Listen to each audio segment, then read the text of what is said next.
Good afternoon, and thank you for joining us for the Disability Inclusion Blueprint 101 webinar. I am going to give everyone just a few minutes to join, and then we will come back on and get started. So thank you again.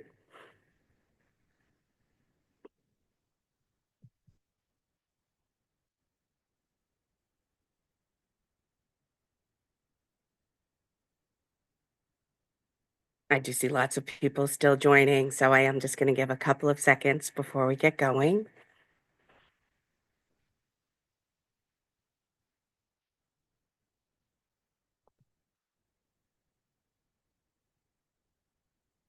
Okay, so as I said, good afternoon, and thank you for joining us for the Disability Inclusion Blueprint webinar.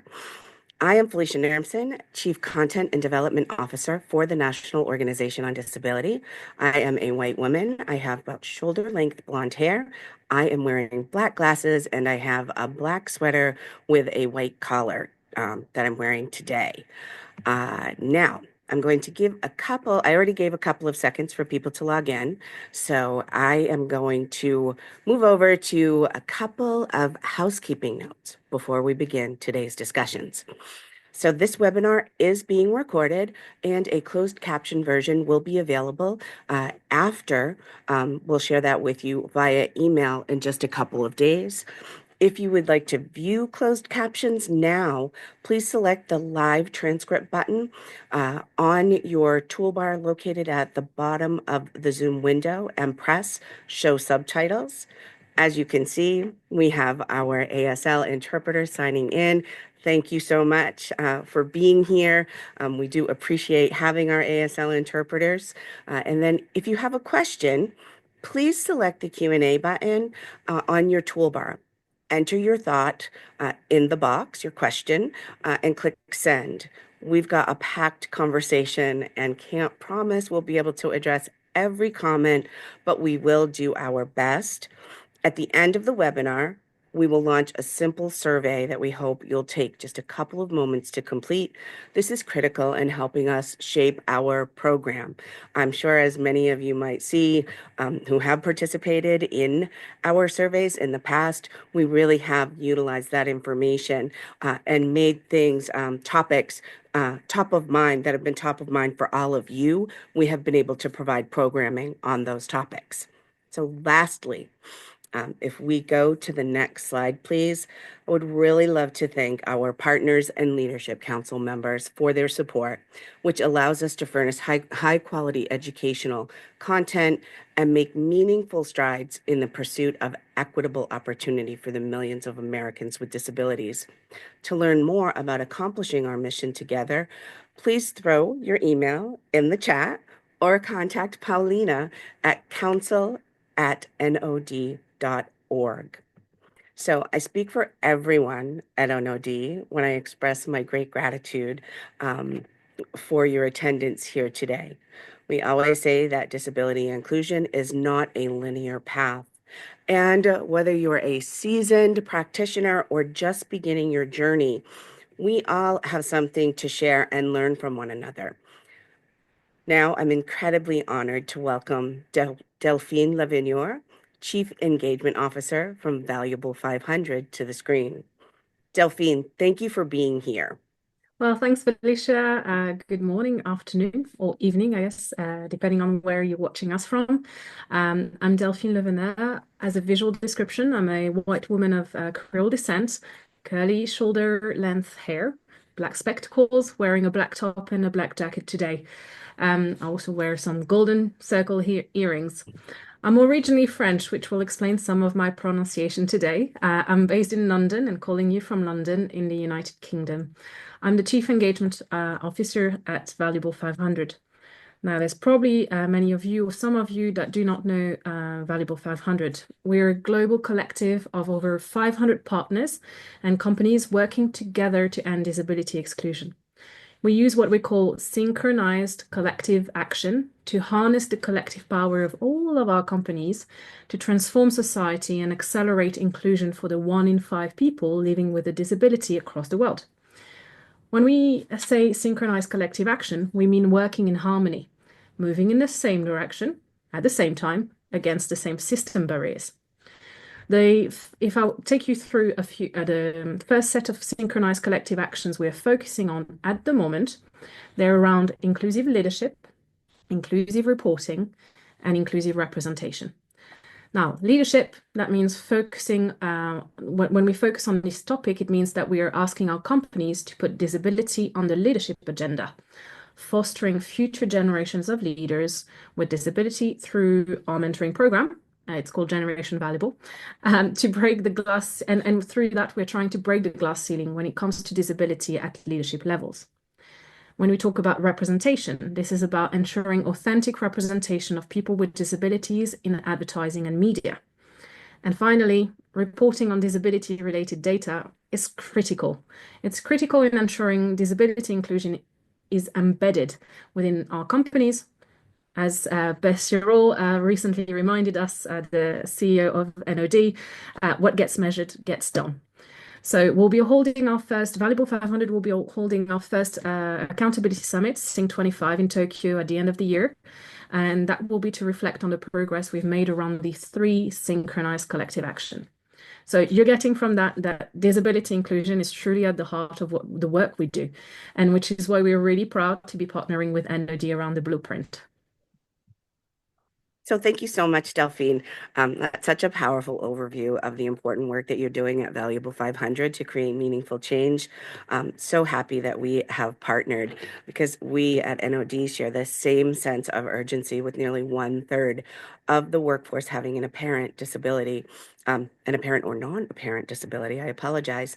And the unemployment rate of people with disabilities is still twice that of our non-disabled peers. It's clear that building an inclusive workplace isn't just a nice to have, it's essential.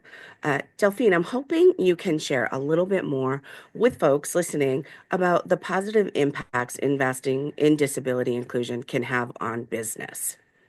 Yeah, so I believe that the people who are watching today already know that building an inclusive workplace is the right thing to do, right? And it's important to understand and remember this. If we focus on the business case, there's also a strong return on investment. I'm not mentioning here the legal case, but around the world, there's also a legal case around disability inclusion. But if we focus on the impact of investing in disability inclusion, probably I would start with thinking about expanding your talent pool. There's an untapped pool of talent with disabilities.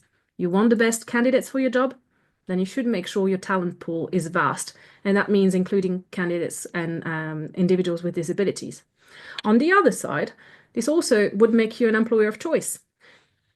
Candidates with disability, if you have a workplace that is inclusive, would actually go to you. So whether they have a disability themselves or it's a topic that it matters to them, having that inclusive workplace will give you that competitive advantage to attract those top talents. And all related to that, when you create an environment where people are more engaged, feel valued, and are more committed, that will also reduce your turnover costs. We know how this is also very important for new generation. Not that it wasn't for the others, but it's definitely for the upcoming one is very important.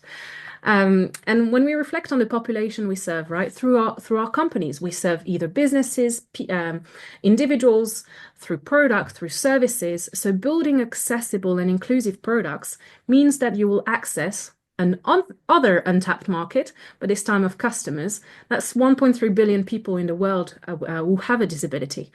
So it's really important to consider that too. There's, of course, the element of your company's reputation. Being inclusive, that will definitely support you in gaining respect from your consumers, as well as your potential and existing employees. And of course, let's not forget potential partners, potential investors.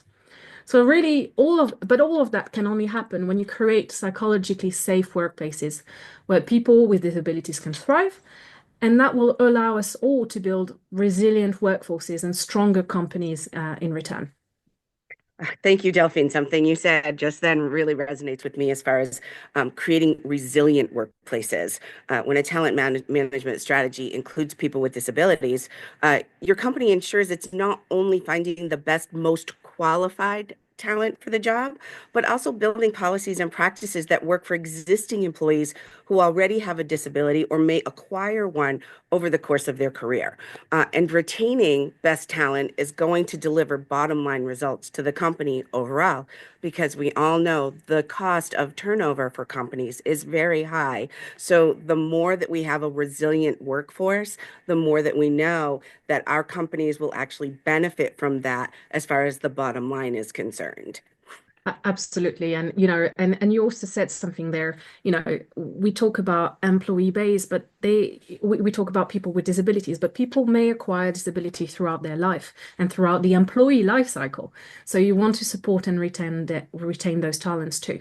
So, and of course, one thing I didn't mention earlier, but Felicia, you and I clearly agree on that. Disability inclusion also drives innovation. And which company doesn't want innovation, right? When you bring people together, when they have a diverse backgrounds, experiences, and that obviously includes people with disabilities, you have access to new ways of working, new ways of thinking, things that can lead to more creative problem solving. So we see that all the time at Valuable 500. Businesses that commit to disability inclusion they're often the ones that, will lead in other areas, whether it's technology, customer service, even financial performance. It's not Disability inclusion is not a charity. It's a strategic business decision that will pay dividends across every part of one's organization, really. Gosh, I love that so much, Delphine. I am a person with a disability, and I have acquired my disability over time. I was not born deaf. I was not born and wearing hearing aids all of my life, but I am now. As a result of age, I am aging now into disability. So thank you for that. I love that. It is about innovation. It is about the collective of all of our voices. So thank you. Now, I would really love to move into just a little bit more specifics about the Disability Inclusion Blueprint and how we're using that to help companies build more equity and inclusive workplaces. So first, let's get a little more understanding of who we have with us today. In the audience on the screen, you're going to see a poll, and it's asking you, have you completed the previous iteration of our corporate assessment tool, the employment tracker, in the past? So yes, no, I'll give you a couple of seconds to go ahead and answer, and then we'll share those results.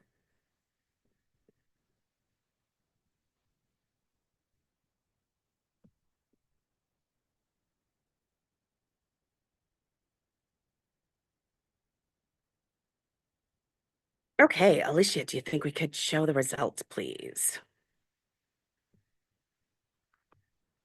Okay, so we have 21% that have completed the tracker in the past and 79% that have not. So thank you so much. That just gives us the opportunity to really understand where we all are within the audience. So if we go to the next slide, I'm going to share a little bit of information just about what you can expect as far as the Disability Inclusion Blueprint is concerned. So what is new? What's happened to the tracker now versus the blueprint? We have made some significant changes. As you see here, we have Delphine from Valuable 500. So we do have a global component, which we are so excited to offer to companies. It is about 30 questions, easy to answer. And we really are looking forward to the information that we will be able to glean as far as those global questions are concerned. And then for Valuable 500 to be able to share that out at their summit in Tokyo. We've also redesigned and tailored the blueprint to make it so much easier for our companies to complete. Our own blueprint is much shorter.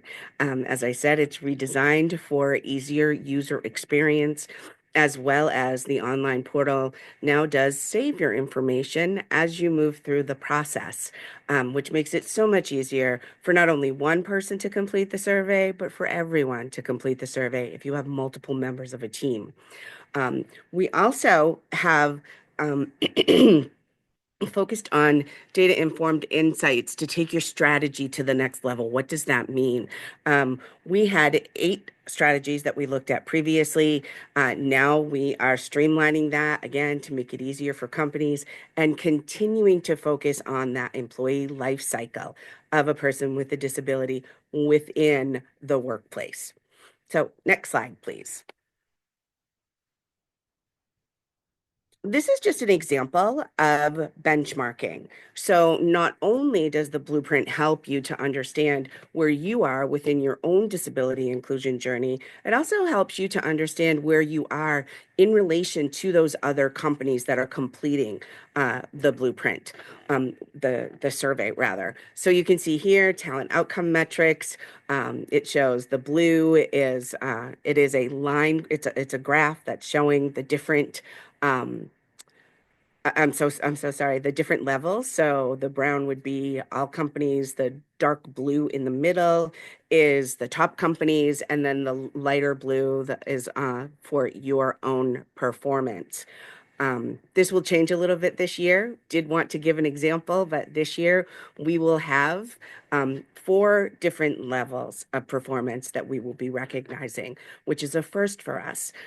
We do want to ensure that all companies that are really making strides, that they continue to improve year over year, they can be recognized for their performance as well. So it not only will be the top 25% of companies that are recognized as leading disability employment employers, it will be those four different categories of companies. So platinum, gold, silver, and bronze.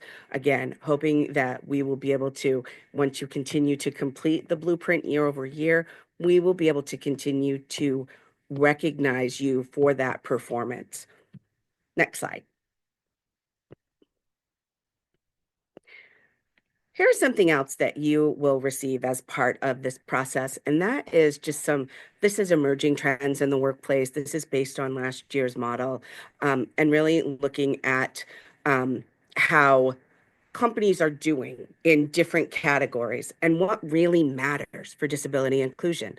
I don't think I really don't think it's a surprise for anyone to see leadership visibility matters, particularly as it relates to C-level management, and sharing their own disability experience, sharing how disability may have affected them in their own family, friends, etc., as well as really being able to share what does it matter? I'm so sorry. Why does it matter to the company?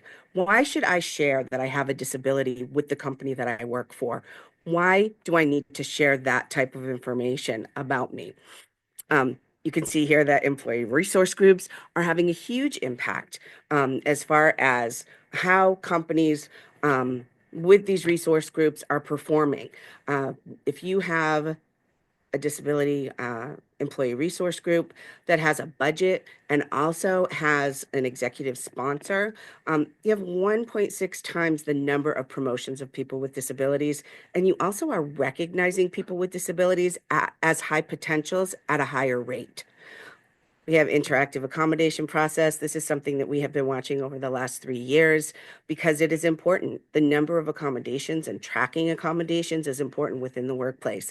We can clearly see that when you are providing those accommodation and adjustments to people with disabilities, you have a higher level of not only self ID, but you have a higher level of hires of people with disabilities. Those people coming in that have the skills and qualifications needed to perform in the roles that they are applying for.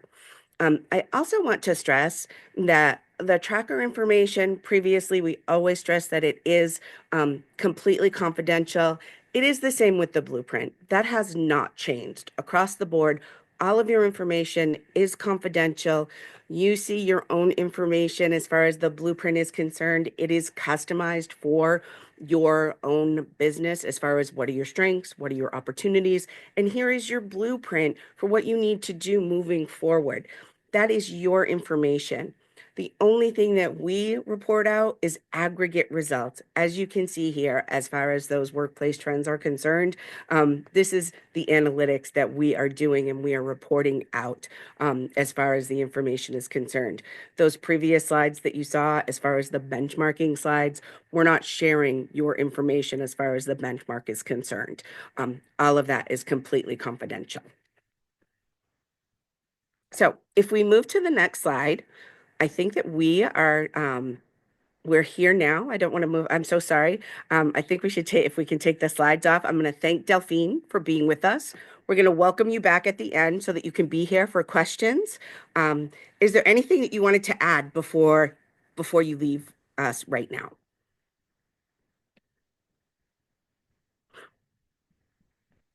Yeah, and I was on mute. Typical, it had to happen, of Of course. course. And no, I just wanted to emphasize we're delighted to be partnering with NOD.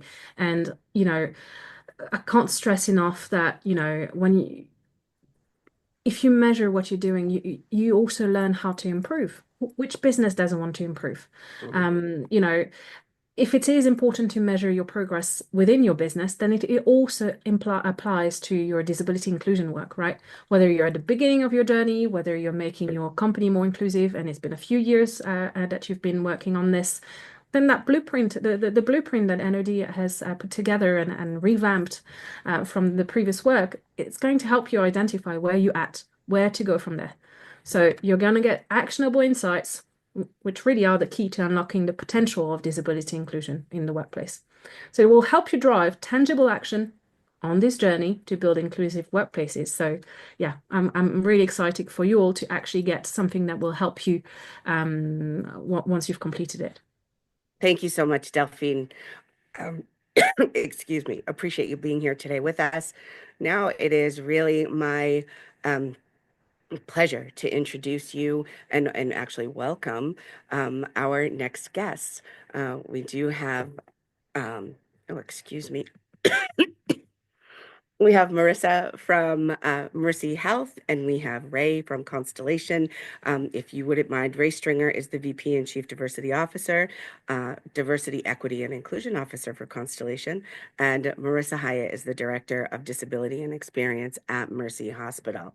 So I want to thank you both for being here.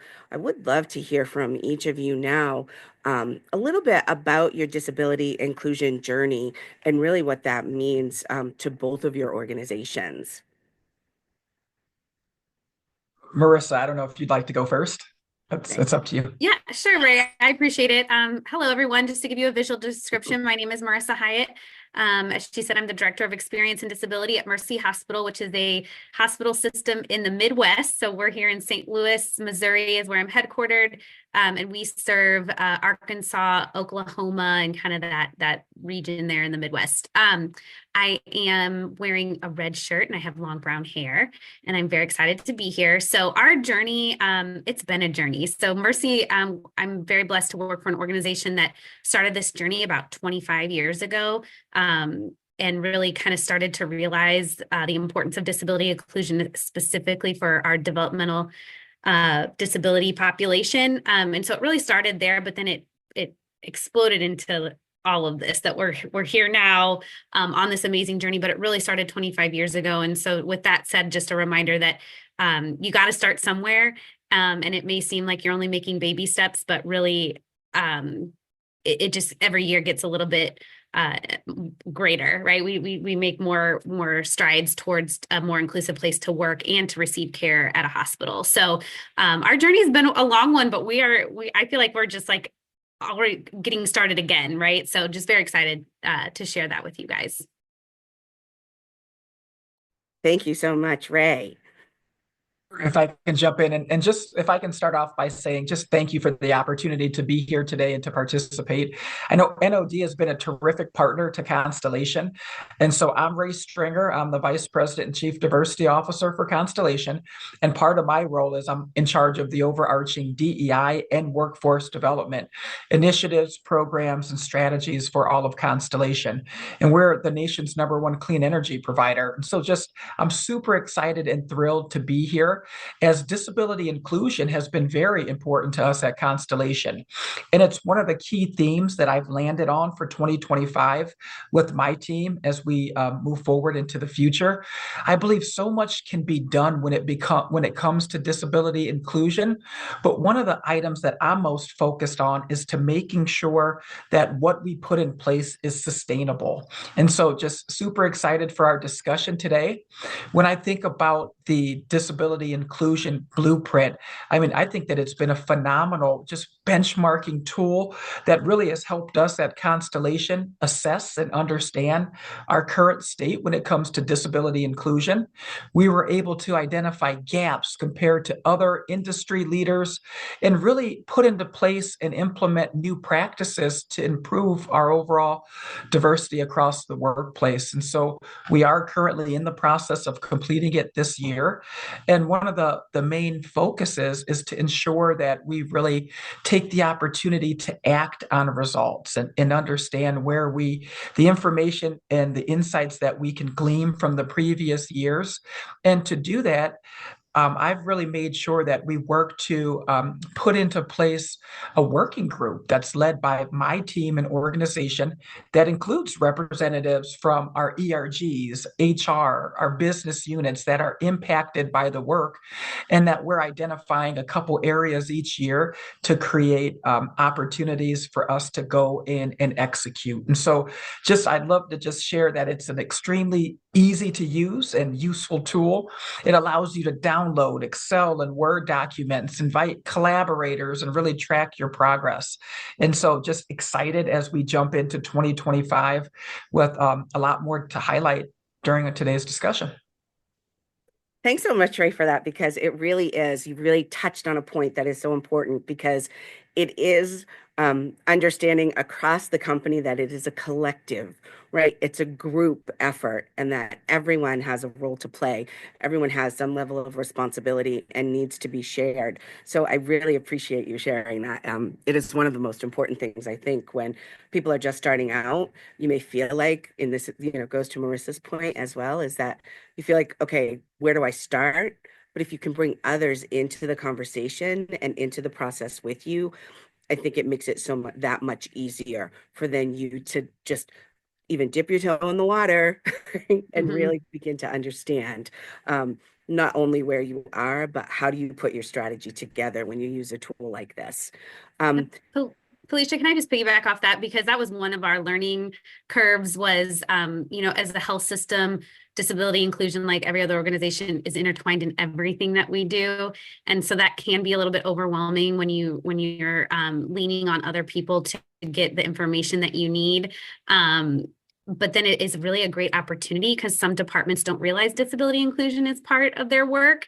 And then when you have these conversations and ask these questions, and this blueprint really opens that door for education to maybe some departments who aren't as close, right? Because a lot of times people think this just lives in HR. And this is HR's thing, but it's all of ours. And so when you start having these conversations with these other departments and you see that light bulb come off or come on, and they're like, oh yeah, we could do it this way, and that diversity of thought starts popping up, you're like, oh, we just needed to open that conversation and we can make changes. But if you're going to not do that and keep doing the things the same way, so this really gives it that opportunity to process improvement and change and overcome. That is fantastic. I also want to talk a little bit about, because both of you are really talking about when we think through, bringing in other people, it is about resources, right? So if you both wouldn't mind talking about the importance of resources through every stage and how efforts are tracked maybe through the multiple years for both companies.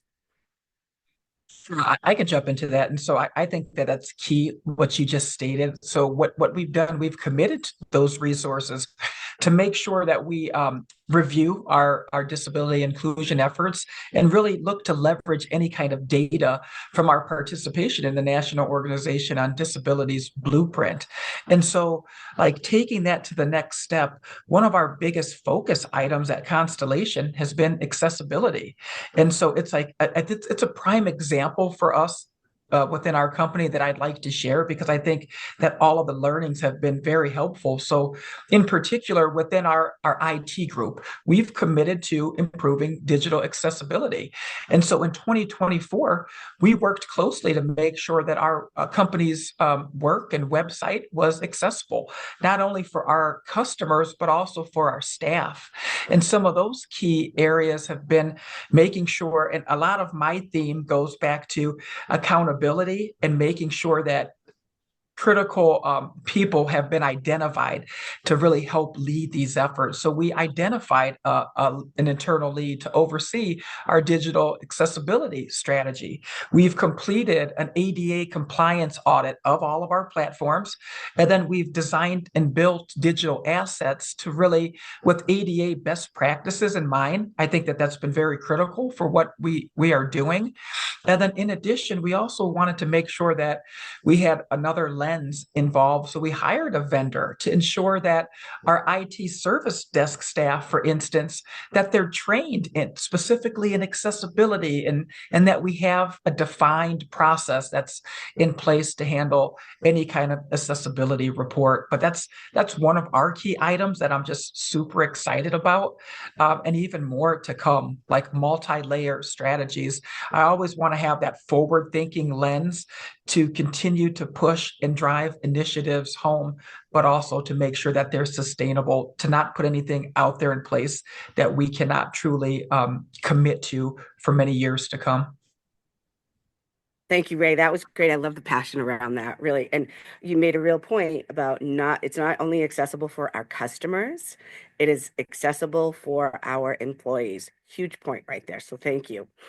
Marissa, please. Well, I was already writing down something I learned. I'm like, okay, I got to get with Ray about this IT accessibility training, because that is definitely something on our radar as well. So just the value of NOD, and talk about resources and the networking, being involved with this and being able to benchmark against industry leaders has just been phenomenal. But one thing for us is that, like I said, we had been on this journey for a while, but our partnership and collaboration with NOD and the resources that they've been able to provide us has really taken us to that next level.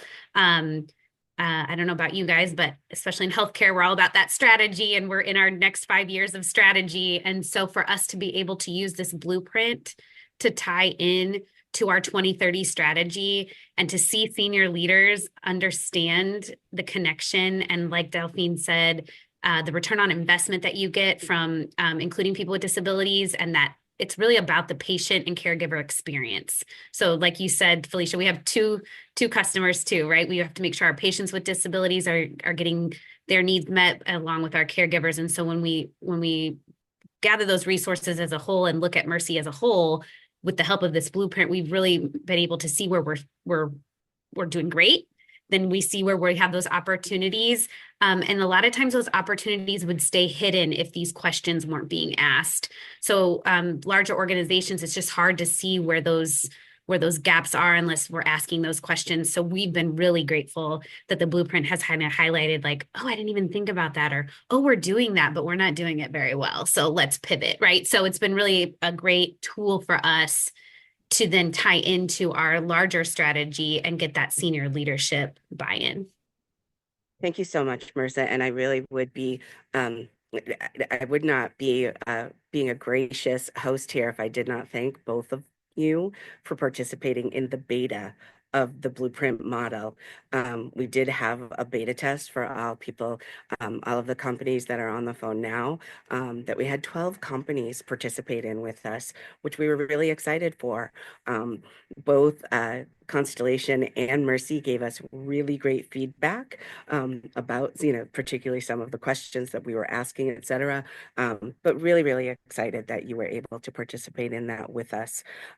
Also, wanted to ask, what advice, right? If we can shift gears just a little bit, what advice would you give to smaller companies or to companies that may not have resources available to them? We know that there are some departments now that are being cut within companies, and that while disability may be considered under different umbrellas within different companies. What experience have you had, or what advice would you give to some of those companies that may not have the resources available? I can start, Marissa. And so advice that comes to my mind is to make sure that you leverage the skills of those that have passion for disability inclusion. And so there are a number of people that may have their own day jobs with specifics that they're required to do in and out of work that have a passion for creating change and creating opportunities for disability inclusion. And I think it starts with that. Another item that we've leveraged, and depending upon like a company size, if they have employee resource groups. And so we have an employee resource group of dedicated employees that have that passion.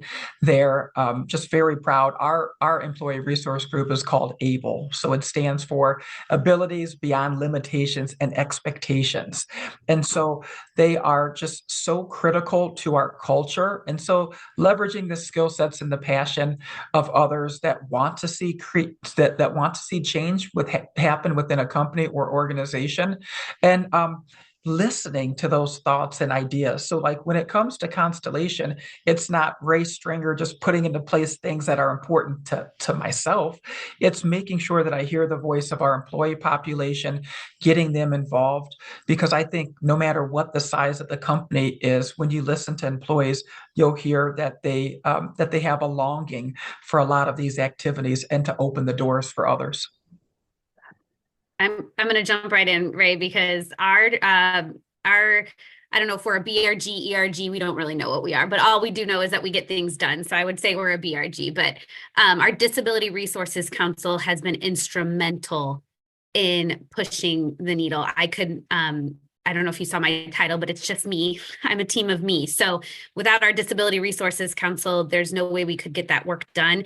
And because disability is so such a part of our society, right? You know, approximately 25% of people, you're going to find people obviously who have disabilities in your workforce, but also love and care and are close to people with disabilities. And so when you bring them together in that collective, especially with the blueprint too, I reached out to all my Disability Resources Council members who, you know, I knew maybe fell into that business unit that could help me answer questions. But one thing that we're really proud of with our Disability Resources Council is that we invite our community partners.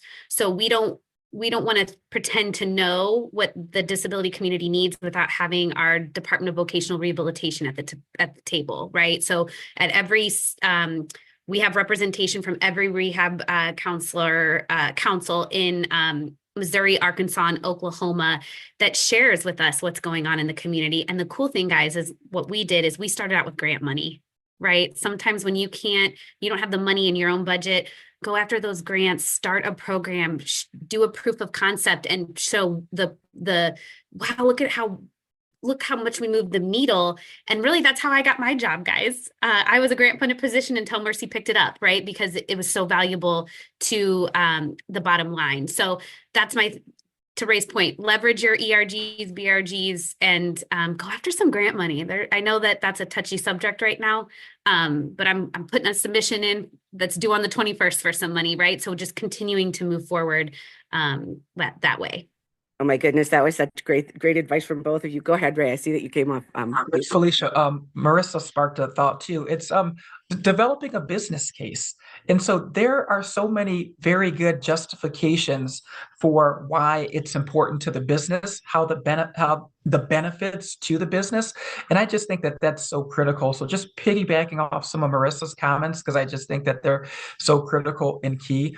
And a lot of us within our, business avenues and realms, it's very easy to do. There's a lot of research and homework out there that you can put in front of leaders, no matter what size your company is, to show like, hey, by doing this activity and by making sure that you have that lens to disability inclusion, it truly has a beneficial impact on the business for all. Absolutely. I love it. Absolutely love it, because I started out as this is my side gig, right? It was not my major focus. And I started because I needed people, right? I was in staffing. I needed people to work. And this was an untapped population that I could move into and that we were really, really successful with. And it has grown. I'll date myself. It was over 20 years ago when I first started with this kind of work. So I'm just so excited. Like those answers they were fantastic. Thank you so much. The grant, very important. Yes, it may be difficult at first, but once you can get into understanding the grant process, using partners, You have, DVR, Department of Vocational Rehabilitation, partners like NOD. Ray talked about his partner for the IT, right? Really bringing in experts outside of the organization as well that can really help you. I do want to just take a moment now because I know both of you have participated in other things with NOD that we are so excited about, that we are so happy about. We do have a mental health initiative that is coming up. We have the accessibility innovation that is coming up as well, but would love to just give you a couple of minutes both to talk about your own experience with some of the other maybe supports that you have used, such as I know you both participated in the employee engagement survey. Anything that you would like to share? I know, Marissa, you were excited about that. So Yes. please. Yes. Sorry, Ray. I'm taking it because I'm so excited. So we did participate in the employee engagement survey. And so I implore those organizations that are listening, this is well worth your time and effort. So from that employee engagement survey, and I don't know about y'all, but we survey our caregivers a lot. And so it was at first people were like, wait, we're going to survey them again. And I said, this will help with the strategy, I promise. And so we had a really great turnout. We had 10% response rate, which I shocked myself. I was shocked, right? And so what we gleaned from that information was amazing. So 13% of those individuals who did the survey identified as a person with a disability, but yet our self-identification rate was at below 7, around 6. I have it written down here, 6.94. So right at 7%. So we were like, where's that discrepancy coming? And so I'd love to tell my NOD family that for the calendar year of 2024, we are now at 7.6% of self-identification. 12% of our new hires self-identified at hire. And 8.6% of those who identified as with a disability have been promoted.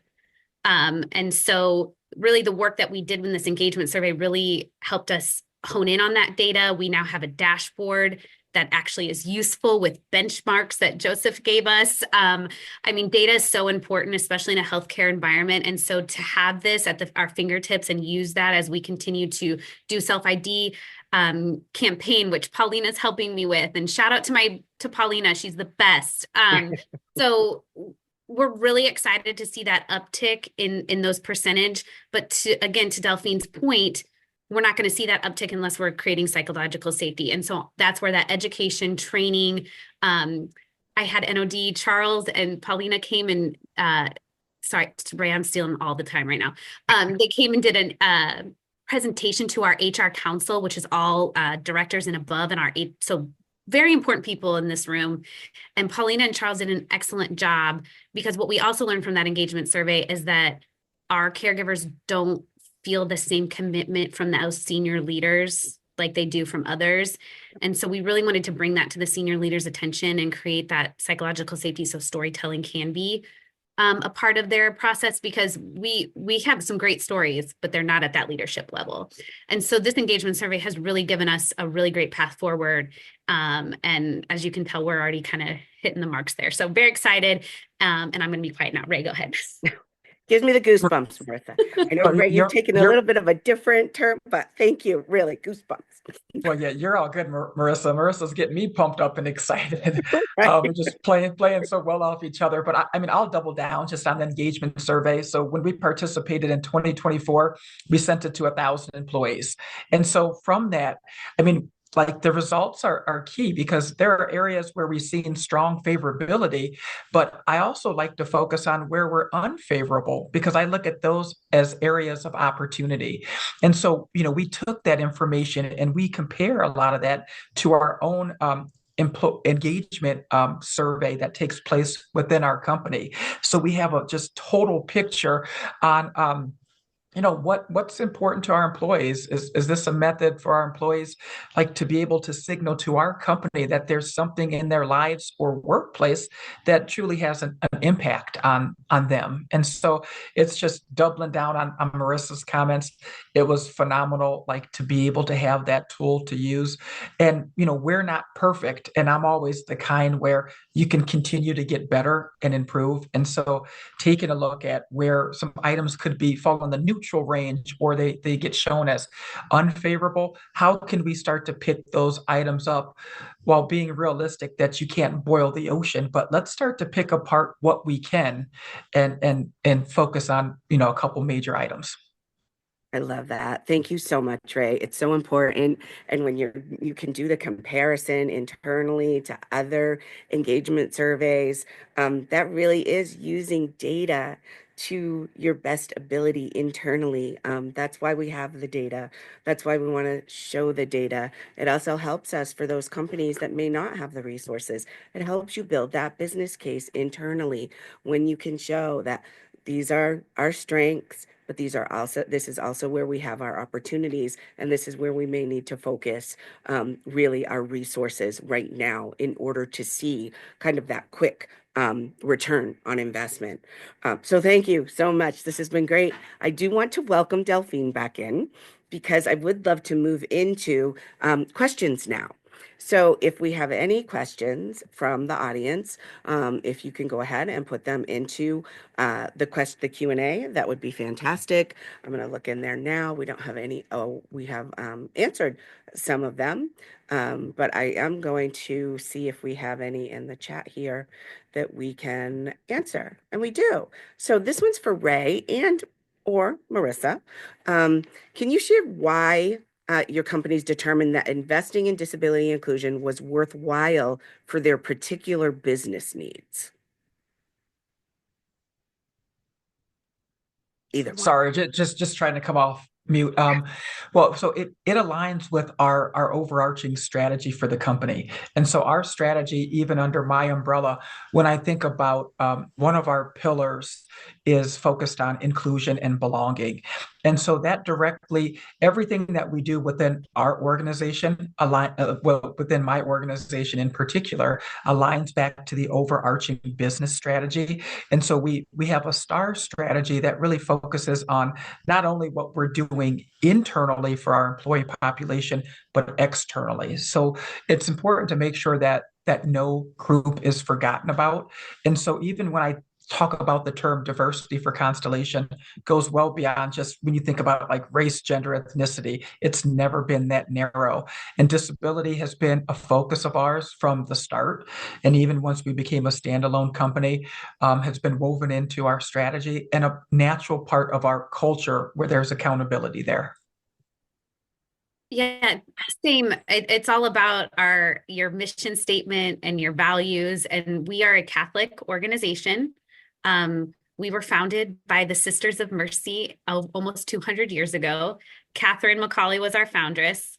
I kind of call her, she's the first DEI Mercy coworker we've ever had. She started it, right? She was out in the streets of Dublin serving people who society had cast out, the underserved. I mean, that is what we're founded on. So it's really, you need to make sure that your mission reflects inclusion. And if it doesn't, probably looking at how you can intertwine those, because again, to Delphine's point, you are already employing people with disabilities, and you probably offer a service or something, a product, whatever, to people with disabilities. And so if it's not part of who you are and your strategy, then you are going to fall behind. So for us, we're just really rooted in our very first value is dignity. And so it's really hard for us. It's not a hard sell for me. I've never really had a senior leader say, that really doesn't go with what we're trying to do. It's exactly what we're trying to do. So it really, you need to make sure it's part of your mission, vision, and values. Love it. Thank you so much. So we have another question just asking, was it difficult to convince colleagues, whether on the ground managers or higher up, to invest resources or time in disability inclusion? It sounds like it was not difficult for you, Marissa. Ray, did you have any challenge? Well, I shouldn't say that, right? Because your position was grant funded, right? So for both of you though, have you had those kinds of challenges and what were they? I just think the challenge there is the education on the importance of it. And it goes back to what Marissa was talking about when it comes to the values and that sense of belonging, making sure that we're bringing one another along.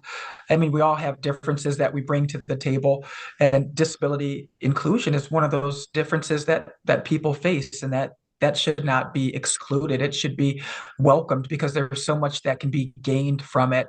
And so I just think the educational part is critical, to help identify to people, how the support is needed, how they can play a role in making sure that the programs in place are effective, and what they can do. Just the overall impact that it can have. That education is just so critical. I have to echo that. So I think it's the bias, our unconscious or conscious bias. So we have about 55,000 caregivers. I have a lot of support, but that doesn't mean that those frontline leaders don't have that bias or that fear. And so education is key, right? So we have to make sure that we're educating people on that mindset and to have that second thought. Inclusive interviewing practices. We gotta from the employee life cycle, where's that person coming up against barriers that individuals are probably creating because of their bias. So inclusive interviewing, training for our leaders, accommodation process. People get really scared. Oh, it's supposed to be interactive, but then the leader's like, I'm not going to say anything because I don't know how to say it. And so we have to really invest that time into creating that accommodation process that isn't scary. I get emails every day. I need this. And they're more likely to tell me than to go through our talent relations department, right? So we have a workplace support team now, and we're really trying to make that accommodation process because of the help with NOD and the resources they provided us to really make this more of again, that cultural, responsive, psychologically safe environment. So people aren't scared to say, I need something. And that's so important. And then once leaders see that and see that the process isn't scary, then they're more likely to provide those accommodations quicker. Yeah, and talking about resources and to support you with building that inclusive workplace, because oftentimes I've been in your situation, Marisa, being on your own, a team of one. But actually, I found that more often than not, and that applies also in companies I've worked with or interacted with in my work. You may think you're alone, but actually you may have allies on the grounds that are already there. And eventually, it's like with all good relationship with your colleagues, is finding the colleagues that are going to help you out. If for whatever reason, it could be that your recruitment is frozen for a little bit, so you won't get any more support to help you out with this. And that may be a reality on the ground, and with global organizations even more. But you may already have a colleague in IT. You may already have a colleague in facilities. You may already have a colleague in HR, in recruitment. Well, have conversations, start conversations, and sometimes you will realize that to raise points around education, and Marissa, you emphasized that too. Education is so important, but it starts with a conversation. And it feels easy like saying like that. It's only a conversation. Of course, you've got to find a person, but spark a conversation, and you will be surprised with the amount of curiosity and goodwill that you will find in people. And oftentimes you will actually find new allies. And next time when you need to go through your IT provider, whether it's for an accommodation for an employee or whether it is for you to develop a digital accessibility program, you'll know that person. You'll say, oh, by the way, do you know who could help me? So it may feel sometimes you're alone, and we've all been in those places, but actually let's try to find the allies you already have. I'm not discouraging additional resources in company, it's also needed, but sometimes we have to make do with what we've got. And team, if you think about it, just piggyback it off, those conversations help drive down like the nerves and angst that people may have, because there's sometimes uncertainty when you start to dip your toe into new waters. Like, how am I going to be held accountable? Am I going to be affected? Am I not going to be able to fulfill my normal job responsibilities? And it's like, hey, like you can do that and then also like leadership, giving some grace and leeway. Think about it, like when you include people, that sense of belonging is created. People are willing to go all out for your company. When something's needed, it's like there's a company that involves them and their voice is heard. Absolutely. I love that. Thank you. And I can say from my own experience being on the corporate side that um, accommodations. Oh my goodness, people were so nervous and so scared. In one of the organizations that I worked for previously, we actually changed it to adjustments. We stopped using accommodation altogether because people would just get so nervous and not want to approach you. And we finally, we were able to overcome that. But it really is something I think that still continues to be one of the greatest challenges is that you're nervous about how are you going to handle that. So thank you for sharing that. I think we have time for maybe one more question. And I do want to ask this. It says, and this is, I really like this question because, again, we're talking about ERGs, BRGs, and really the influence that they can have and the help. So, do you currently provide any investments? Or have you seen incentives, rather, incentives have you put into place to encourage employees to take on leadership roles in resource groups? Have either one of you had to do that, or have you had an easier time of it? So that's a great question and a trend that I see happening with more and more companies. We don't necessarily give them any kind of like, I'll say monetary value, but from a company standpoint, like we do sponsor our ERGs. So each chapter gets $4,000, or if they're regional, they get $10,000 to invest in. So like disability inclusion efforts or programs that are important to them. And so I think that is helpful so that they have resources and funding available to take on what's important to them. But we do try to acknowledge them. We have a huge ERG summit that my organization puts on each year. So at the end of the year, where we provide them awards and recognition and things of that nature, and then work in their leadership within their ERGs into their IDPs, so their individual development plans. So as they go to new roles within the company or they want to advance, they've already shown that they can be a leader, within the business. And so making sure that that's accounted for is critical to an employee's advancement. Yeah. And Thank you, Ray. if I may also add to that, it's understanding what are the barriers in people's way in taking those roles. Yeah. And in the same way we're talking about removing the barriers for our employees with disability overall, it's also what barriers prevents people from taking leadership role. One of them is very likely time. They might be time poor because they may feel that they have to do that on top of their day job. And so one of the way to incentivize people into taking those roles is to carve out that responsibility as part of their day-to-day goal. So whether some companies, and I've been part of some, but some companies may have a community development as part of your goals. You have to do something for your community. Well, that could be it. But also, if you have to focus your time on 20% project, that could be it too.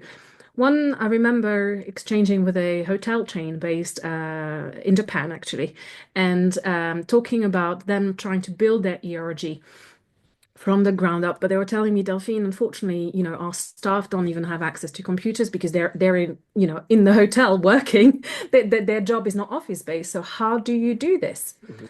And what we found is that actually, by just looking at what ways do they have to access, have a look at what their role is about, give them the opportunity to grow and to take the time to take those positions. Don't make them believe. We know people with disabilities typically already have a ton of work to do to access things in society. That takes time, that takes money.